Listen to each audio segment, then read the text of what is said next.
notice when you're trying to create change in your life and it's like the good kind of change that you really want to do, but then you kind of feel like, okay, like say you're like, oh, I'm going to stop eating sugar. And then all you want to do is like run into a bakery and like do a swan dive into the display case and eat everything in sight. Or you're like, oh, I'm going to give up drinking. And then all of a sudden you just like want to like, you know, have 2 bottles like going at the same time.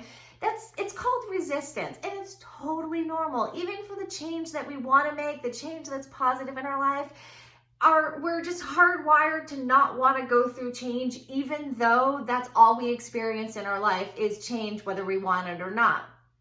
That's the time when you go slow and steady, when you keep reminding yourself that you are worth the work that you are putting into yourself. That's the time when, if you can, you reach out to your support network and you ask them for more support. That's the time when you reach out to the coaches and the people who are, you know, you pay to help them, to help you make sure that you are going to stay the course, that you're going to stay steady, that you know that even doing a little bit each and every day, even if it's just saying, I can keep doing this, is the thing that's going to catch you to create that change and to be able to sustain that change. Because I'll tell you, when you do it really quickly and you're not ready for it, it's like, you know, one of those celebrities who becomes a celebrity overnight and they're just not able to handle all of those new changes. And so they spiral downwards in a really quick and awful way. And you don't want to do that for yourself. You want to be the kind of person who's like, here I am, I'm on top,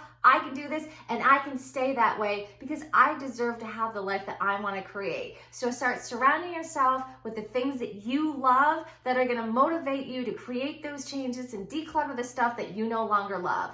Like, follow, comment, or if you're ready, hey, I'm that support system. DM me and let's talk.